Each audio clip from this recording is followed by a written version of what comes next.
You have a TV? No. I just like to read the TV guide. Read the TV guide. You don't need a TV. Television addict! Television addict! Television addict! Hey everyone, welcome to TV Guidance Counselor. As always, I am Ken Reed, your TV Guidance Counselor, here to talk with fascinating people about the collective viewing choices of our past using back issues of TV Guide magazine as the gateway into our memories. I thank you guys for listening. Again, we're barreling towards episode 500, and we're entering the autumn, which weather-wise is my favorite time of year, although who knows what the weather is these days, given that it's the apocalypse. But we're not here to talk about that. We're here to talk about classic television. And my guest this week is someone that I've wanted to have on for ages. He is just amazing. His name is Clint Conley. Clint is the bass player, singer, songwriter for the band Mission of Burma, who are one of my all-time favorite bands. My old punk rock band used to cover That's How I Escaped My Certain Fate, which is one of Clint's songs. And if that wasn't enough, he's also been a TV producer for 30 plus years on the show Chronicle, which is sort of a local news magazine program here on our ABC affiliate. And it's just fun. Every single market used to have one of those kind of shows, evening magazine, PM magazine, something like that. We had several at one point.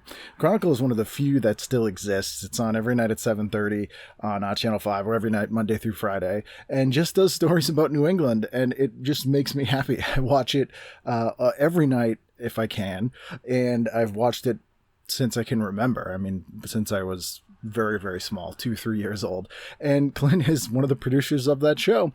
And it's cool. And I love that we can now watch old ones online and all that kind of stuff. But anyway, he's in Mission of Burma and a producer for Chronicle. Like, it doesn't get cooler than that, in my eyes, at least.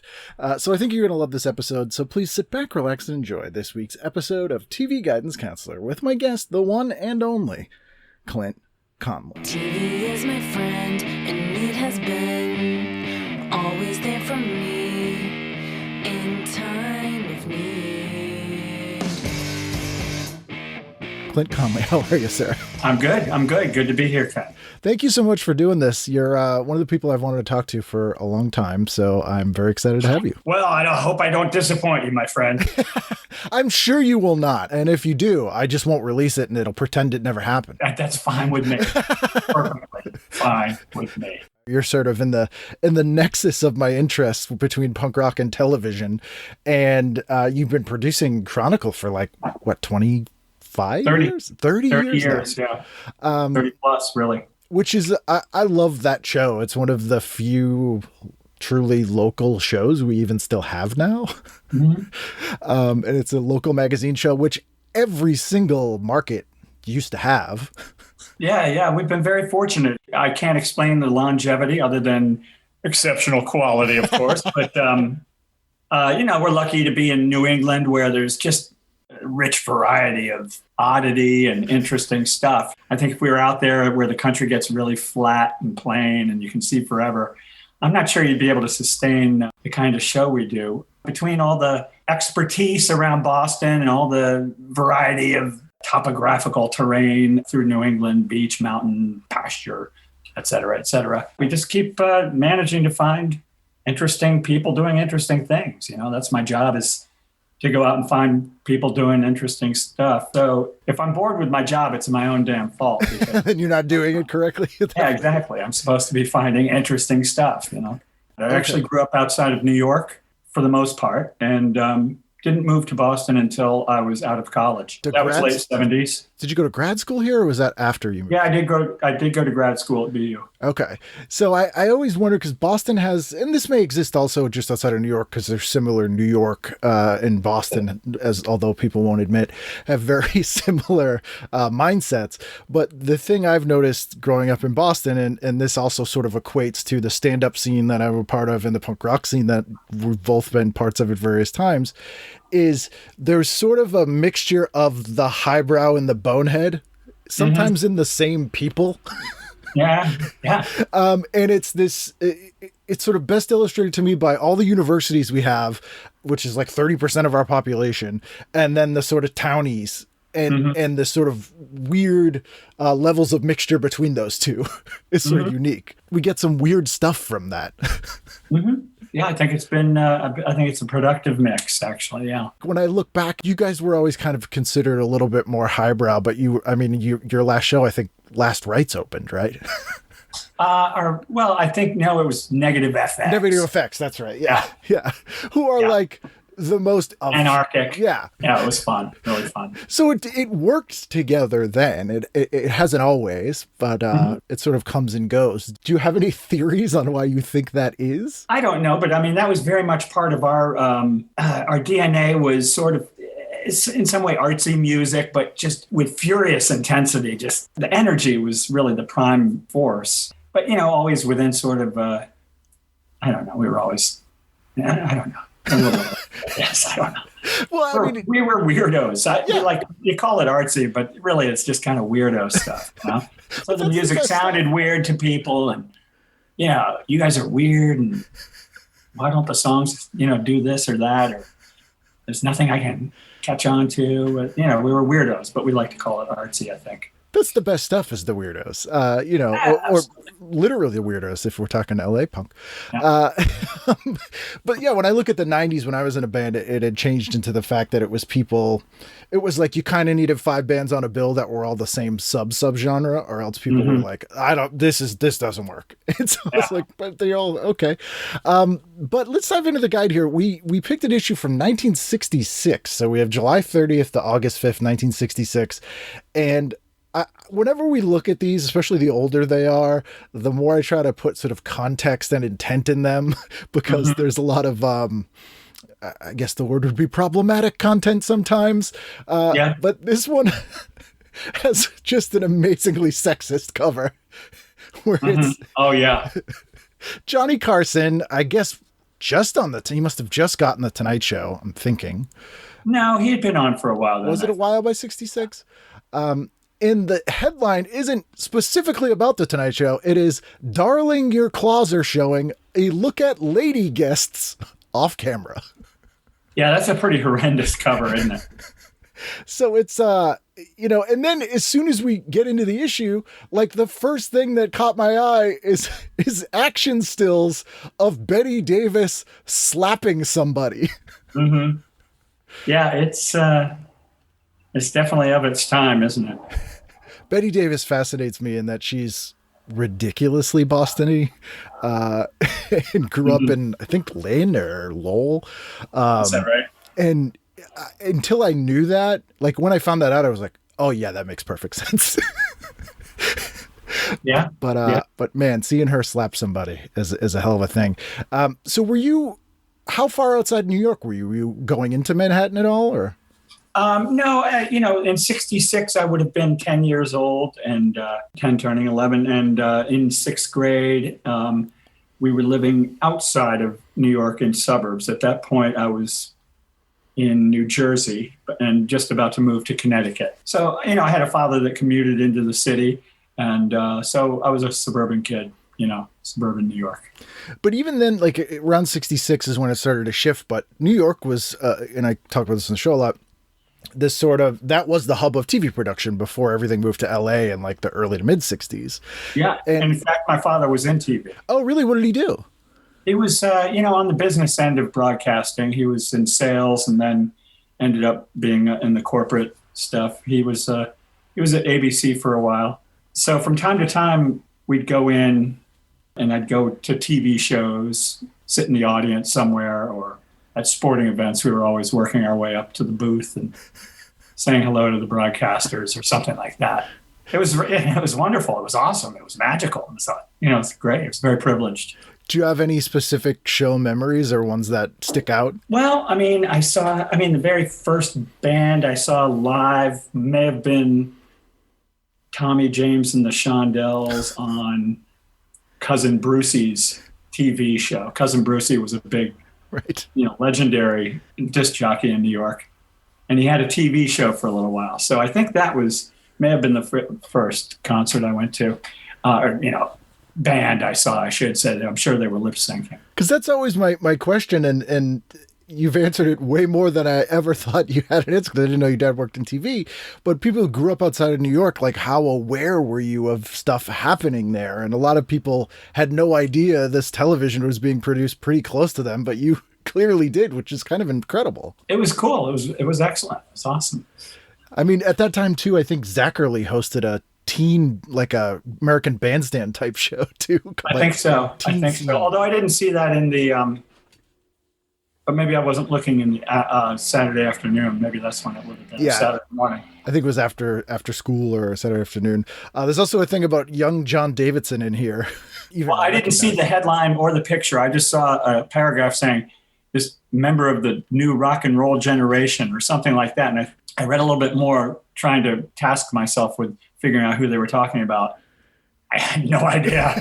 I could have guessed for 1,000 years and never come up with John Davidson as this representative of the rock and roll generation. Yeah, he is not what I would call a rock and roller in the least. Yeah, that's a stretch. He's not even like a Pat Boone level rock and roller. Yeah, no, that's... I don't even think he was covering. But 66 is kind of a magical year, even though the Beatles came over, I think it's 63 or 64. 64. Yeah. It took a little bit of time for that to like really start to swell. Batman is airing, which actually was kind of huge for music as well, because you had... Yeah, that was a game changer for sure. And this monster stuff that kids were loving. So we got all these weird novelty songs and surf. It was like a bizarre culmination of all the teen stuff from the 50s kind of met its apex in 66. Yeah, no, I think so. I think youth culture was becoming finally the dominant culture, the dominant force in American life. And a lot of things were. I think 66 is a very important year that way. I mean, I was hoping... I picked 66 off the top of my head, summer 66. I was sort of hoping that the Beatles at Shea Stadium were going to be there, but I think it was a little bit later in September of 66, that being their last tour. Even so, I mean, looking through this TV guide, these are my formative influences. Every night of the week, there were classic TV shows that, I don't know, it felt like I'd seen them yesterday, Yeah, I mean, that's the thing I always say, like, when people are like, well, what should I pick? I'm like, between 8 and 12 tends to be when you kind of, everything that you like for the rest of your life sort of is formed in those 4 years, I think. Yeah, it's very important. You're old enough to have your own taste, but not old enough to go anywhere or do anything. Yeah. So let's dive in. What'd you do on Saturday night there? See, at 7 o'clock, there's Gallant Men on Channel 7. And Gallant Men was not my favorite. Gallant Men, back then in particular, and it's still to this day, of course, but back then there were always copycat shows. Gallant Men was the copycat show of the more successful Combat. I'm not even familiar with it. Combat airs sometimes later in the week, and I definitely have that circled because that was one of my favorites.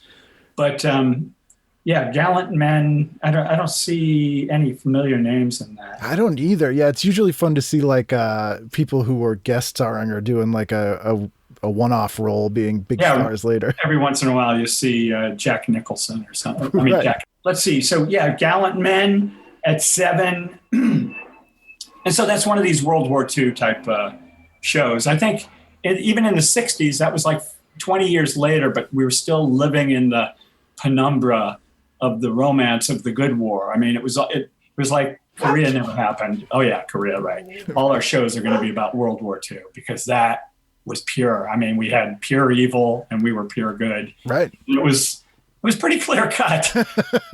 Things have not been so simple since, I don't think.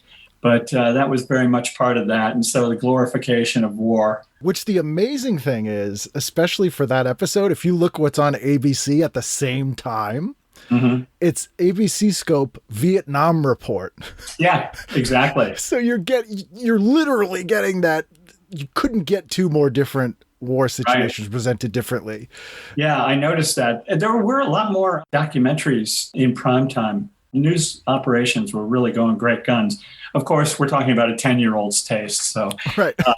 I opted for the gallant men and shooting them and wrapping it up with a nice tidy bow at the end. Everybody happy and together. Yeah, the ambiguous who's the bad guy here of Vietnam is not most 10-year-olds' favorite television program. Just a little bit too hard to figure out. So that would have carried me to 8 p.m. where I Dream of Jeannie. I got to confess, I was not a fan. Not a fan of I Dream of Jeannie. Were you a Bewitched fan? A little more, but not really. I don't know. The gimmicky show I don't know. Maybe I don't know. They just felt gimmicky. And I watched them. Don't get me wrong. Of course I watched them. But given a choice, I see that at 8:30, there's Secret Agent. Now that was my jam. I love Secret Agent stuff. I mean, Ilya Kuryakin. That's Man from U.N.C.L.E. Yeah, Secret Agent is... So Secret Agent, I was Patrick definitely Patrick McGowan. Yeah, no, I was totally down with Secret Agent. Back then, there was a lot of Secret Agent stuff going on. That was really big. And the Man from U.N.C.L.E., I can't remember which one came first. Because, again, there was this copycat thing going on. I think Secret Agent was first because it was like a British-American co-production. Mm-hmm. And McGowan, so 66 is like the height of Secret Agent, and he quits the next year and then creates The Prisoner about why he quit in 68. So, that also to me is one of the best illustrations of the shift of pop culture between Secret Agent and then The Prisoner in 3 years. Yeah. The same thing. It's like, things have gotten weird. Yeah. That's very cool. Weird and complicated. And I like that you're an expert. You say you know this stuff. I love this stuff. That's amazing. Because how old are you? I just turned 41. Babe. That's amazing. That's awesome. It's of use to no one, but I enjoy it. And up against Secret Agent is Get Smart, which I enjoyed quite a bit. Yeah, again, it's two spy shows, but different flavors. Exactly. And that had some very clever stuff in it. Definitely enjoyed that. So I don't know where that... here we go.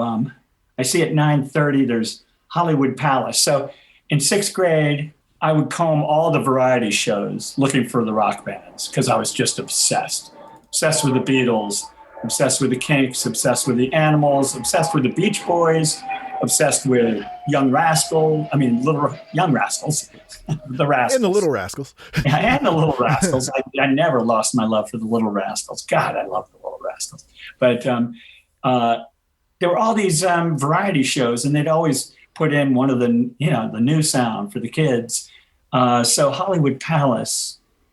Did they have anybody on that night? It says rock and roll group, the Mamas and the Papas. Oh, okay. All right. Well, that qualifies. I mean, the Mamas and the Papas were they were just killing it on the charts then. I mean, they just couldn't, I don't know how many number one singles were on their first album, but that would have been the year. And, they were from the folkier end of the beat, that Haight-Ashbury hippie thing. Yeah. They'd all come up through Greenwich Village folk clubs and all that. So they were the real deal. They had a golden touch. It was quite remarkable. And to this day, if I hear their stuff on the radio, it gives me some sort of little, 10-year-old thrill. I feel the summer breeze, when I hear California Dreamin' and stuff like that.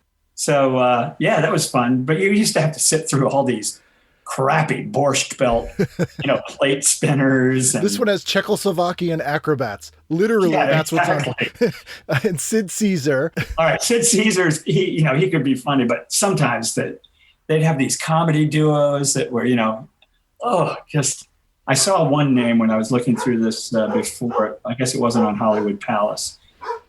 Corbett Monica. God, I can just imagine. Those vaudeville burlesque guys who are totally. By 66, they're probably in their 60s. And they're doing an act they've been doing since 1930 on TV. And it's because they needed content. It was like that. It was almost like we've had in the last few years where it's just that thirst for content. So they'll mine anything that already exists. Mm-hmm. Yeah. What can we do? And that would have carried me pretty much out of the Gunsmoke was on at 10. That was a decent show. I was not wild about Westerns, but It's funny, this Gunsmoke episode is the one that Betty Davis article is from. And at the this has got a great plot too. Yeah. Festus is working as a reporter for the Dodge City newspaper. Ah, awesome. Festus, the name alone. Yes. But then the twist, despite the fact that he can't read or write. I know, that's awesome. And at the That is pretty strong. At the very bottom, it says, while filming an episode for this fall, Betty Davis slapped Amanda Blake's face. Why? See page 3. That's pretty good. That's pretty good cross promotion there, isn't it? That's about as salacious as this gets. It's like, ooh, catfight. She's slapping ladies. I got to get this thing here. And then, even though it's outside the purview, The Thing is on at 11 o'clock, the Howard Hawks Thing. God, I didn't even notice that. That is a great movie. It's a double feature with 1946's Bedlam with Boris Karloff. Oh, man, that's so awesome. I mean, really, that would be, I may have mentioned this in my note to you. I would have combed through, being a New York kid, looking at Channel 9 and 11 on Saturdays and after school and late night to find all the creepy movies, House on Haunted Hill and Mars Attacks and stuff like that. It was just like, I could not get enough. My craving for weirdness was just so powerful. Would you set your alarm? Were you one of those kids? Because sometimes these movies were on at like 1, 2 a.m. I can't say that I ever set my alarm, but if you'd mentioned it to me then, I might have considered it. Here's a weird New York thing before we get to Sunday that I've not ever been able to explain. I think it was Channel 9. Always showed King Kong on Thanksgiving. I don't know about that. It did seem like they played King Kong a lot. Like there's a bunch of people and who were like, it's Thanksgiving. It's time for King Kong. family tradition. Very New York. And I'm like, oh, you grew up in New York? I love that. I want that to be true. We should bring that back for today. Sunday, what'd you do? And I should mention that the Walt Disney World, Wonderful World of Disney that night, is one of the weirder ones. It's Menando, the Wolverine. And it's a nature show about an Indian legend about a Wolverine called Menando, which means the demon. Jeez, that sounds pretty dark. I know. I'm not familiar with that. It was Sunday nights. I mean, really, it was built around Ed Sullivan and seeing who he had, because he was pretty consistent with rock bands. And I have to say, I'm a little disappointed that on this evening he was presenting. It was Four Seasons. 4 Seasons and the King family, yeah. And Alan King, who always terrified me. Yeah, Alan King was kind of a strange dude, wasn't he? He had that, like, because all the comics at this time were mob affiliated in some way or another, Mm-hmm. they had to be. But he was the guy who seemed like he was really into that. Yeah, Like he had a black interior. Yes, like you wouldn't fuck with Alan King. And one of the comic stories I heard about Alan King was he was one of those comics that would, if you were on a show with him, he'd backstage, he'd be like, "Hey kid, I liked this bit, and this bit you did, and anyway, they're mine now." Oh, really? And then you'd be like, just kind of Bigfoot you? You just bit, and you're like, "What do you mean?" And you're like, "Yeah, no, they're mine. Those are my bits now, and get lost." That's harsh. That's the old school, man. And Brigitte Bardot is in this episode as well, though. I don't know what she's doing. He was going to be interviewing her or something about, like, Ed Sullivan as an interviewer is kind of a joke. Interviews Brigitte about her impression of the United States. I've never seen him do an interview. I think I've only ever seen him introducing things. Well, he does it from standing there in front of the curtain on the stage. It's and usually just 2 or 3 questions, and then the comedy that night is Wayne and Schuster. Yes, it was just so pathetic. These, I don't know. It's not All great. respect to those two. I don't know who they are, but It's not great. It's one of the things that I just recently watched from a couple years ago. There's a documentary about James Brown that's amazing. And I don't know why this never occurred to me, but when you watch that footage of James Brown performing on the Ed Sullivan Show, it's like unbelievable.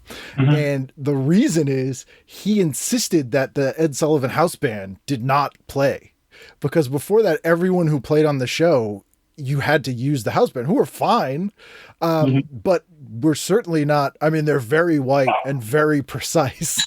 Mhm. And it is noticeable because then I saw, I think it was the Four Tops maybe, or the, no, it was, Diana Ross, the Supremes playing, and the house band was playing, and the song just was lacking like the magic.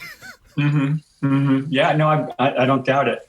I mean, the Ed Sullivan Show, for all you kids out there, was so important. It was like, it's where all the bands appeared. Super memorable appearances by bands. I recall that he gave extra time every time Sly Stone played. Normally bands would play one, maybe two songs, but Sly Stone, he let play 4 or 5 or 6 songs. The other band was the Rascals. The Rascals being local Jersey guys, I guess. I don't know. I don't know what their in was. Could have been mob related. Could very well have been mob related. But they also got extended sets and would just bust the house out. It was awesome. But yeah, you'd see the Who and the Animal. The Animals show up sometime this week, so I keep coming back to them. Or the Airplane, and just an important showcase for all the things you were hearing on the radio. And yes, you could hear all that stuff on commercial radio back then. Pretty exciting time to be getting into the music. It was just exhilarating. It was like intoxicating. Because it's interesting that like people always talk about the Beatles on Ed Sullivan, and that is like a moment that so many people I've talked to who've gone into music that changed their life. But it's not the first time the Beatles were on TV in America. They were on TV the week before on a different show, and kind of no one cared. It was really what show was that? It was I want to say it was Jack Parr, maybe. Really? But yeah, they were on the show a week before, and it made somewhat of a wave, but not like it did on Ed Sullivan. Same with Elvis. It was like Ed Sullivan really did. Everybody watched it. Yeah. That's where it all happened. And I wonder I still don't know his deal. Like, he seems like he was a booker that somehow is hosting a show. Yeah. What was his background? I think he was a publicist or something. I mean, he was some kind of paper pusher on Tin Pan Alley kind of dude. He's not an on-camera it's very talent. unlikely path that he found himself thrust into the middle of the zeitgeist, It's very strange. Anything else on Sunday night? Bonanza came on at 9, and Bonanza was, always pretty strong. I wasn't a Western type dude, but that was up against Perry Mason. I used to watch Perry Mason occasionally, but it was a little bit too dour for me. Yeah, it's a little dry. And plus, Raymond Burf always freaked me out. I'm pretty sure it was him. He was in a show before Perry Mason where he was, maybe I dreamt this. He was in Iron Lung. I think it was a whole show about a dude in an iron lung. And I mean, it was terrifying to a young boy. Yeah. And he's in an iron lung facing up. With the mirror. And yeah, with a little mirror. So that was his only connection to the world. Absolutely terrifying. And I mean, it's like growing up, there were massive fears back then, existential threats that just don't exist now. One for me was iron lungs, and the other was quicksand. Quicksand showing up every week on TV, in the Westerns mostly, but quicksand was everywhere. So you were either going to die by quicksand if you were lucky. You got to live the rest of your life in the iron lung, and life was just, it was between those two terrors, that I lived my life quaking that one of those two would get me. God forbid your iron lung rolls into some quicksand. Yeah, right, exactly. And of course, both of those just seem to evaporate with time. Nobody gives them a whole lot of thought these days, and I think we're better for it. Yeah, that stuff's terrifying. Whenever I look at the old footage of people in iron lungs, you're like, wait, that was a real thing. It was a real thing. Yeah, I think it's polio related, right? Yeah, it was for polio. God, thank God Tucker Carlson and those guys weren't around back when the polio vaccine. Can you imagine? What a fucking bunch of... They still complain about that. I remember when, I think it was Michelle Bachmann, that lunatic, and she was when she was running for president, I think this was like 2012 or something, I don't even remember, but she went on an anti-polio vaccine rant because she was going anti-vax or whatever. And I often will listen to the right-wing talk radio because apparently I don't have enough things to make myself angry with. And someone called in and they were literally like, I'd rather get polio than try that vaccine. And I'm like, it's the 21st century, man. Like, I think it's pretty well established. That's pretty good for you. But yeah, the cognitive dissonance of that stuff. Maybe we need to put the threat of quicksand back in these people's lives and they'll roll the iron lung back on. Yeah, the perspective will shift. It's interesting with 66 too, because Westerns were the predominant genre throughout the 50s and they're kind of dying at this point. Sci-fi hasn't come in quite yet. I don't think Star Trek had started yet, which is just a Western. It's just in space. And we get Lost in Space and all of these sort of sci-fi horror Westerns with the same format. And some of the more ambiguous ones, like at 8:30, Branded is on with Chuck Connors, which is essentially... This is giving it too much credit, but it is to the rifleman as the prisoner is the secret agent. It's interesting. He's this sort of Civil War hero who's accused of, he's dishonorably discharged, and it's a lot less cut and dry, and there's sort of some interesting ambiguity there. Yeah. So we're just, again, with that 66 shift, it's just starting to kind of get that sort of stuff in the air, which is fascinating to me. Yeah. I see that there's a Clifford Odets movie on Sunday night too. Yeah, I like that. When I look at the movies, they give the screenwriters credit. Very interesting. This one even gives you the DP's credit. Yeah, right. It's pretty awesome. Music by Elmer Bernstein. I've never heard of this movie, but it sounds kind of interesting. I mean, I'll watch Rita Hayworth and anything. Story on the page. Well, it was made, and then it was made into a play, or maybe this was a movie version of the play. Then you got Candid Camera at 10, and that was a hoot. I can't say that I was devoted to it. I'm kind of surprised I wasn't. Maybe that was too late for me. I always felt embarrassed. Like I still do. I mean, it's, we're still releasing prank shows and it's, how many years later from this, almost 70 years. Am I doing my math right? But sometimes I'm just like, I even cringe at old Candid Camera sometimes just because I feel so bad for the people. Yeah, it does feel a bit exploitive. So on Monday, all right, we got Hullabaloo. Let's see who they have. That almost always had good bands on. Oh yeah, that was wall to wall good bands. Donovan, the Turtles. Wow, the Ballad of the Green Berets. Pat Boone. Pat Boone was the host. That's a weird. That's one of the weirder episodes of Hullabaloo, I think. Yeah. And Nancy, who are they talking about? Nancy Ames. I don't know Nancy Ames. I don't either. The Ballad of the Green Berets was kind of released as like almost a slightly subversive anti-Vietnam thing at the time, wasn't it? Or am I making? Was it? I remember it being sort of a novelty song. Not novelty like haha, but atypical. Top 10. Right. It's a military march, which isn't really like a pop format. And I also mostly know it from that. I think it was pretty straightforward and sincere, is my recollection. That it was pretty earnest. Except when the FUs did it in the early 80s. Right, exactly. That would have had a different take. A slightly different take. It must have been a very earnest version of it. I don't know if I've ever heard it. But the Turtles, I was into the Turtles. I was into Donovan. Yeah, I'm down with that Hullabaloo. That's good. The Women Folk, I'm unfamiliar with them. Yeah, I don't know. And they're singing about Reno, Nevada. No, I don't know that. I did a show there 2 years ago. This was the lineup in Reno, Nevada. Me, the Unknown Comic, and Jimmy Walker. Wow, cool. It's very strange. I like that. It was a fun night, though. I saw Jimmy Hawking something on TV recently. Yeah, he pops up he's a really fascinating guy. I've performed with him a few times, and he always does the same thing where, well, first of all, he always forgets that he's met me, but which is fine. But he'll be like, squeaky clean, like your act's gotta be absolutely squeaky clean. And I'm like, yeah, that's not a problem. And then I'll do my act, and then he'll go up and be filthy. Yeah, that's filthy. Just filthy. That's funny. So he doesn't want you to elude his power. Yeah, steal his thunder a little bit there. Yeah, exactly. All right, so then we're moving on here, and you see 12 o'clock high at 7:30. That's another one of those World War II things.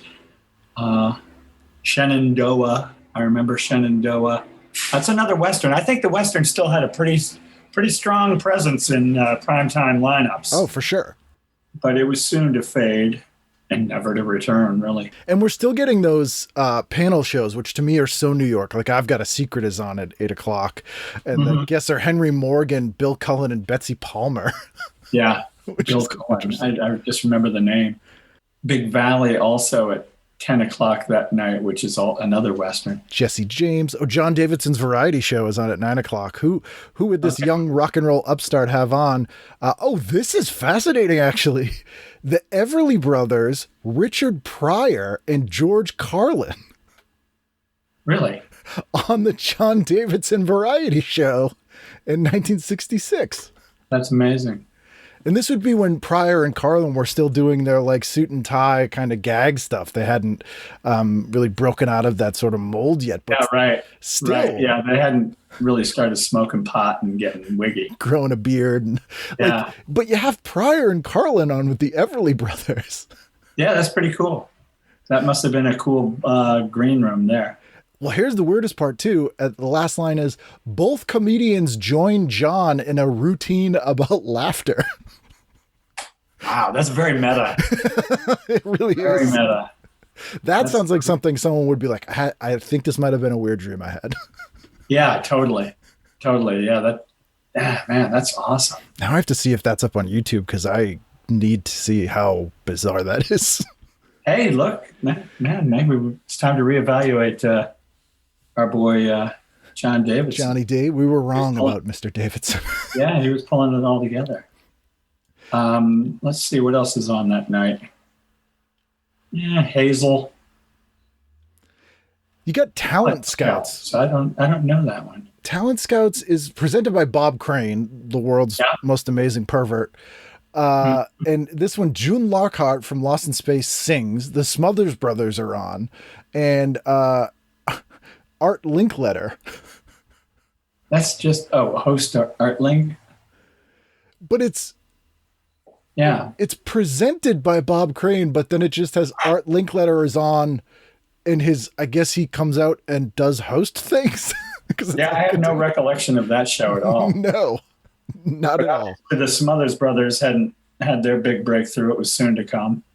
Yeah, and their own show. Less than 2 years later, their show got canceled for criticizing Vietnam. Right.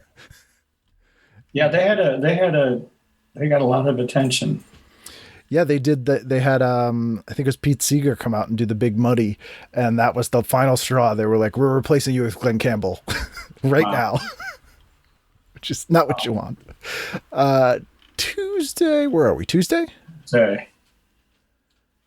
Scroll through these very interesting ads. Oh yeah, it's all cigarettes and little mama's little helper housewife, basically just selling speed to housewives. Yeah, right. And I like the record clubs too. Those always seem so enticing, and I never signed up for one where you get 20 records for $2. And those taught a generation, or at least my generation, the beauty of mail fraud. Yeah, right. Exactly. Like, how many names can I sign up for this for when I'm 13 years old? Never pay them the penny. I see on Tuesday, Have Gun Will Travel with Paladin. That dude was badass. You know, he was like Western he had some, he was haunted. Kind of liked him. Then you got My Mother, the Car, which was one of those kind of silly. Kinda. Yeah, I can't say that I don't remember being wildly enthusiastic about that. Oh yeah, that's why, because it's up against Combat, Right. which was my beloved World War II show, and the good guys always won. Spoiler alert. Yeah, Vic Morrow. I think he ended up at some bizarre accident on the set at some point. On the set of Twilight Zone, the movie, John Landis cut some corners, and Vic Morrow and two child actors were actually sliced up in helicopter blades. Yeah. The most bizarre, and I'm curious for your thoughts on this as a television producer, that went to trial, and Steven Spielberg and John Landis and all these people had to testify in court because it was a big court case, but they couldn't. It was just before OJ, so they wouldn't air the trial on TV. But every day, E! Network, when it first started, would get court transcripts and then have actors reenact the day's proceedings. So it was like guys with bad beards being, and it was totally serious and just weird. That's pretty desperate. That's pretty desperate. Real bad. Have you gone back and like revisited Combat or any of these shows that you loved as a kid? No, I haven't. I'm sure I'd be bored stiff and it would just be insultingly simplistic. I'm sure. I have no doubts about that. You're telling me that My Mother the Car will not have the subtle... You know what? Maybe now I'd be able to appreciate it more. I mean, it was written by... It looks like it was written by old style comedian type dudes, and I don't know, maybe I'd see something in it now that I see later that night. Hippodrome, a variety show, and I'm not familiar with Hippodrome. I don't. Merv Griffin is the guest host. Yeah. The animals are on it. Oh, the animals. Yeah, so I would have definitely keyed into that. Animals were really right down my groove line. Sort of, just really kind of grungy for the time, and more closely, their allegiance to the blues was stronger and less varnished than most. I think it's from Ed Sullivan, that footage of them doing House of the Rising Sun. That's just so creepy. Yeah, they really Eric Burden really had it going, and he was just such a kind of menacing looking dude with his acne, and he wasn't pretty. Oh yeah, it was awesome. Yeah, I really liked the animals. There's actually I think before recording I was saying I had Joel Biafra on and we were talking about the animals, and he hipped me to this footage from I think 72 or 73 that's up on YouTube, and it's Eric Burden with this backup band. It's very short lived and it's an all black band. Mm-hmm. Yeah, he got very much into that, and it's brutal. It sounds like the Stooges. Wow, cool. It's amazing. There's like 2 or 3 songs, and I don't think they ever put out a record. It was really short-lived, but they did this TV appearance. I think it's from Germany or something, and it's just amazing. Wow, I'd have to seek that out. Yeah, because I mean, I know the Spill the Wine session where he was getting into the grooves and all that stuff, which was awesome too. Yeah, he was a strange cat. They do the best stuff. Always marched to his own drum. Sure. It's funny they were on the same episode with the Rumford Boys Bugle and Drum Band. Those were the days, man. And the Rodriguez Troupe Acrobats. They were trying. It was a big tent mentality, man. You just tried to get everybody in to enjoy the family entertainment, the trapeze and elephants, and it's crazy. It's literally crazy. Big Tent. Nobody would try that these days. I always wonder why the variety show never made a comeback, and since the 70s, really. And I assume it's just because people don't like true broadcasting. That everything's niche now. It's yeah, right. Yeah, no, we wouldn't stand for it. Right. People. What about my needs met? Right. I'm not going to wait one segment that I don't like in case there's something I do. Right. Exactly. So yeah, then we got what do we got? Petticoat Junction, every young man's favorite show. I probably did F Troop. I watched F Troop. That was stupid as it could be, but I watched it. Petticoat Junction, I probably would have watched. This is a fascinating thing on at 10 o'clock here. Speaking of, there's a lot of news documentaries on, but especially given like some of the news we've been having today. At 10 o'clock on CBS, UFO, friend, foe, or fantasy news report. Cool. That's pretty awesome. I really want to see this. I'm wondering if this footage still exists, because a full hour CBS News documentary about UFOs from 1966? Yeah, it's Walter Cronkite too. That's kind of amazing. Yeah. I'll have to check that out now. Pretty awesome. If it is not available, my listeners should be able to hunt it down, and please get me a copy of that, because I really would like to see that. Wednesday, what pops out at you? Let's take a look. Wednesday is Car 54 at 7. Gidget. I probably would have watched Gidget. I like. See, this is a tough call for me, because Car 54 is one of my all-time favorite comedies, and it really holds up. It's very funny, and it's almost like Curb Your Enthusiasm in a lot of ways. I used to watch it, and but I can't remember if I liked it much or not. I haven't seen it in 50 years. But. It really holds up. It's very funny. It's Nat Heinken who did the Phil Silver show as well, and it's just really smart, and that sort of really complicated spiraling misunderstandings that pay off in a really interesting way. But it's on against the Twilight Zone and Gidget, which, growing up here in New England, I didn't even see Twilight Zone there. That's a tough one. It's not one of the better Twilight Zone episodes. This is I Shot an Arrow in the Air, which is they crash land on this planet and there's nobody there, and it's kind of a very quintessential Serling one, where it's just like, we're all alone.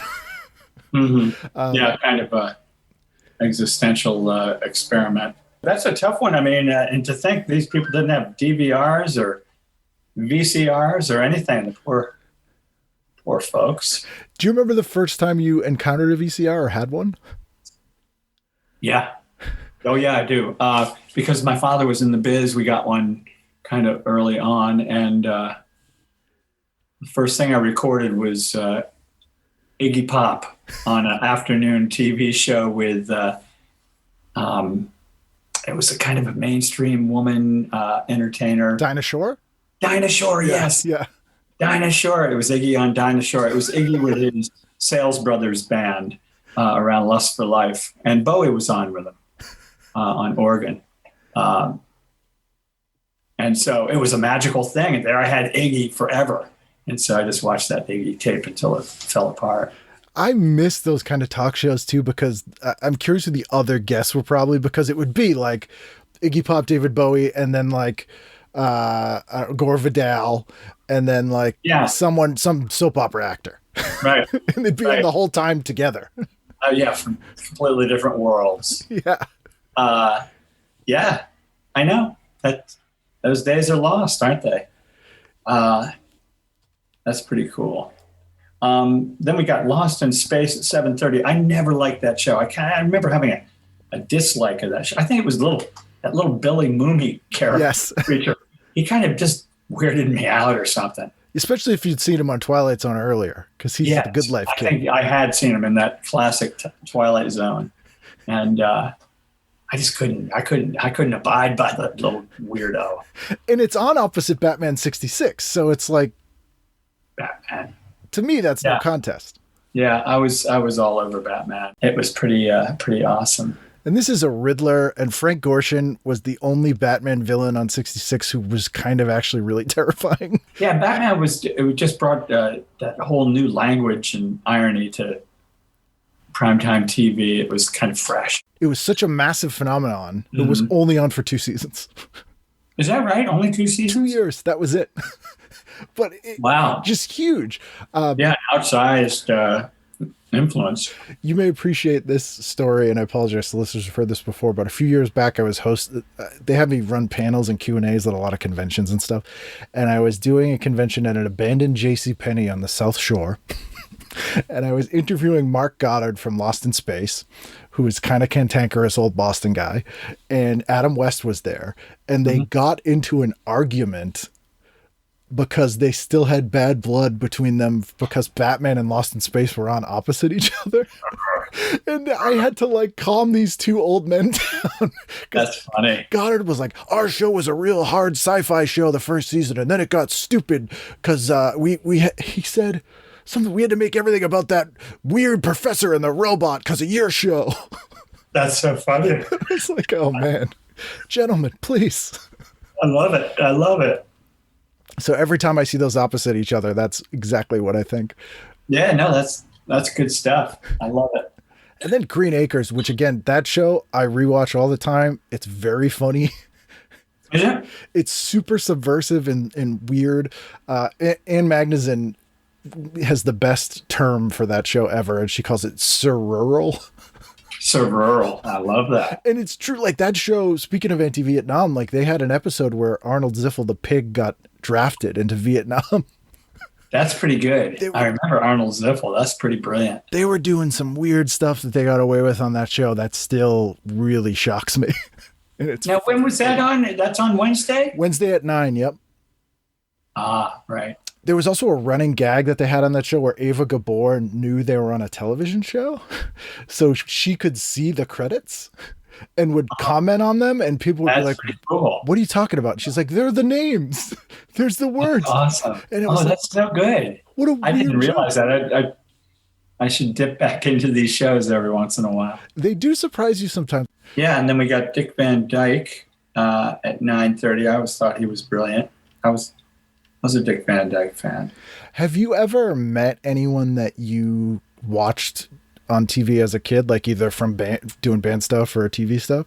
I was coincidentally Mary Tyler Moore I met one time. Were you totally starstruck, or were you kind of played cool? TV stuff? Yeah, a little bit. She was married to a friend of my father's. Wasn't Grant Tinker? Yeah. Oh, Grant Tinker. Okay. Mm-hmm. I mean, they started MTM Productions. Yeah, right. Oh, so you met her when you were a kid then? Yeah, when I was a kid. Oh, wow. That's pretty amazing. Wow. Yeah, it was pretty awesome. And then anything else on Wednesday? I Spy. We don't have to mention Cosby. Right. Thursday, anything pop out for you? Well, Gilligan's Island. I'm a little embarrassed to admit. I probably would have watched Gilligan's Island. I see Batman again. That's right. Batman was on 2 nights in a row. Yeah, they would do Like a 1-2 punch, right? Yeah, they would do 2-part episodes. So they did part 1 on Wednesday and part 2 on Thursday, which That's pretty cool. was a huge success, but also part of the reason it burned out so fast. Right. And it's up against the Munsters. The Munsters, again, to that copycat thing. I always considered Addams Family the better show, and then the Munsters was just goofy. I'm right there with you. Addams Family was perfect because that's also still funny because that show was about complete maniacs who loved that they were insane. Right, and they retained their darkness. Mm-hmm. And the Munsters looked cool, but was just a regular sitcom. Right, and it was.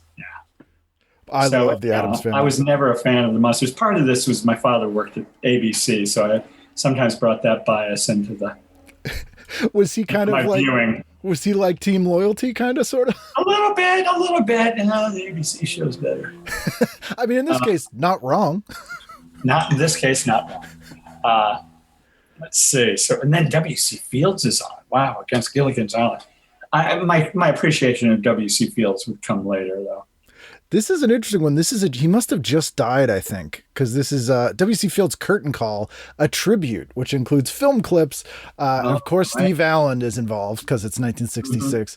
But that sounds pretty interesting. And there's also, where is it?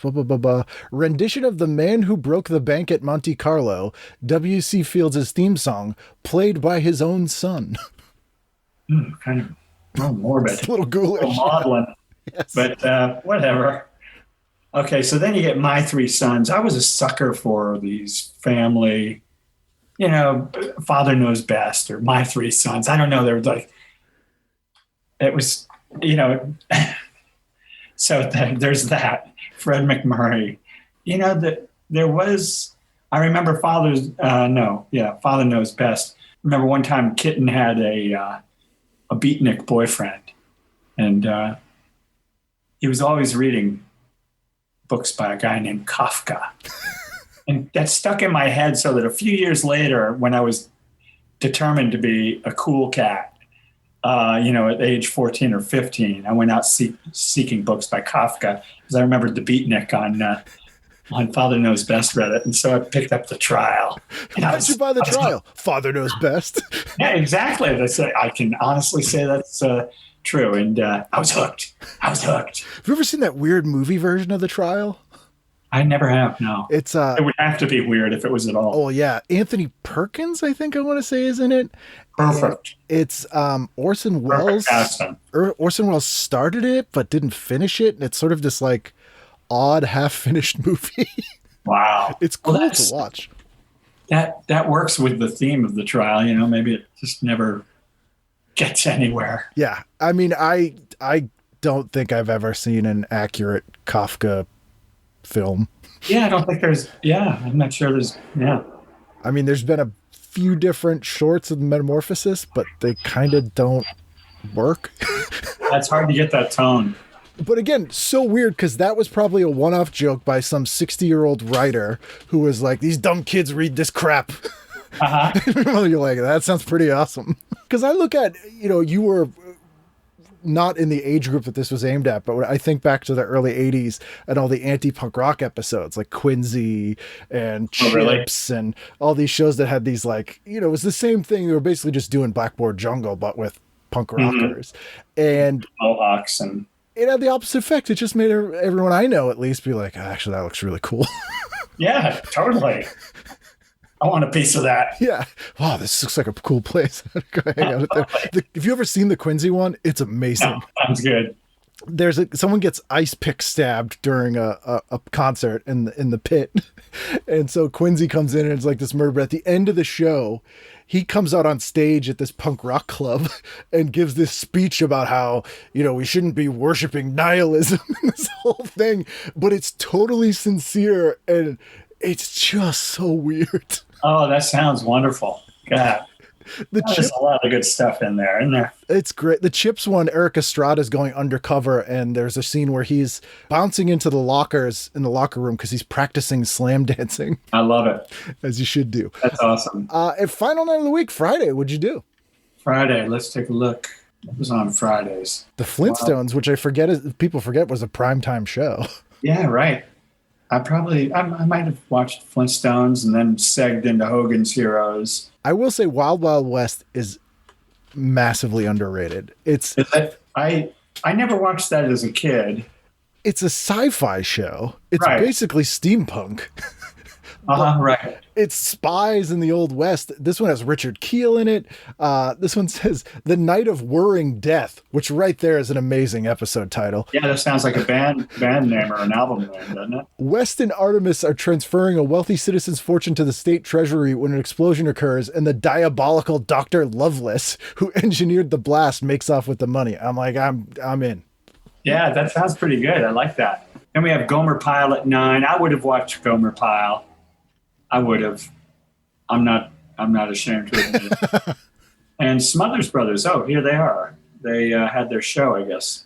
After all, just started, and they're up against Sing Along with Mitch. Yes, I didn't have any time for Sing Along with Mitch, but yeah, I'd watched the Smothers Brothers. They used to have bands on too, I think. Yes, they did. Not in this episode, but there is a parody of The Man from U.N.C.L.E., and it's called The Girl from Ralph. I like that. Funny guys, and then they also managed to, writers for the Smothers Brothers were, Bob Einstein, Albert Brooks, Steve Martin. Is that right? We're all writers for that show. Uh-huh. Yeah, that makes sense. Yeah, they were somewhat subversive, no question about it. As much as one could be in 1966, I guess, on television there. Well, there's a lot bubbling under. It's true. No question about it. And this article on Johnny Carson actually is kind of great. There's a photo of him when he's a young magician, which I've actually never seen before. And, yeah, that's pretty cool. Did you see the documentary An Honest Liar about the Amazing Randy? No. It's an amazing documentary, but he totally screwed over Uri Geller on Johnny Carson, but it was only revealed that Amazing Randy was behind this, like in this documentary. And Carson called him because he knew him from the Magician days. Mm-hmm. And Randy figured out where Uri Geller would do that thing where he's like, oh, I'm going to feel these canisters and I'll tell you which one the ball bearings are in. Of course, an amazing psychic act. And Randy figured out that Geller was sort of gently hitting the table with his knee. So he would see the one with the ball bearing move a little differently. So he put a little dollop of rubber cement on each of the things, which he's like, if you're truly psychic, would not affect it in any way. And the footage is incredible because Geller's like, something's wrong. And Carson, who knows exactly what they did, is just turning the knife on him. And it's just like, oh, maybe let's take a break and we'll come back and try it. And it's so great. I'd love to see that. And there's also the footage of, he busted some faith healer guy because Amazing Randy realized he had an earpiece in and he was getting fed all the information. So what's the name of the doc again? It's called An Honest Liar. Yeah. And they play the audio that Randy tapped into of the guy getting fed information, like woman in the front row, red hair, dead husband. And it's amazing. Oh, that's good. Oh, I have to see that. I love that. I love that kind of stuff. And that one on Carson as well. When that guy came on, that faith healer guy came on Carson, they sprung on him that they had recorded his earpiece. Wow, I don't usually associate Johnny Carson with the kind of gotcha. Me either, and I always kind of disliked him. And these kind of things, I'm like, oh, this is actually really amazing footage. But it's gotcha for people who deserved a gotcha. Yeah, no, that's good on him, man. That's what I say. And to wrap up, is there anything that you've been watching in lockdown, or like any comfort shows that you have, or anything you revisit? Right now, there's this mowing out there. What I'm watching now, in terms of like broadcast TV, well, my wife and I watch a lot of TV, but it's mostly the binge stuff and the streaming. Just got done with The Underground Railroad, directed by Barry Jenkins, which is just remarkable. It's just a hallucinatory fable. I read the book, Colson Whitehead's book, a number of years ago. And, it's about slavery and the Underground Railroad, kind of, but it's very fabulistic. Just remarkably poetic and beautiful. Just amazingly done. So that's a high recommendation. Yeah, I haven't seen that. I'll add that to the list. That sounds pretty good. It's really tough watching. It's some of the most gruesome TV you'll ever watch, really. It's really difficult to watch, but it's handled amazingly. And Barry Jenkins is really a visual poet. He's extraordinarily talented. So, he did Moonlight. Which makes sense. It's kind of all in the same genre. Yeah. So that's left the biggest impression on me most recently. Yeah. We're watching some surfing series that started, the 100-Foot Wave started last night, about this guy obsessed with getting the biggest wave. Is it a documentary? Yeah. I love stuff like that. Yeah. Those are two good recommendations, and I'll have to watch that surfing thing because I'm sort of oddly obsessed with surf culture, having grown up in New England, of all things. But I love like Endless Summer and, all those documentaries are always pretty amazing. Well, thank you so much for doing this. It's been great talking to you, and I'm so glad we got a chance to connect and do this. It's been a pleasure. Thank you.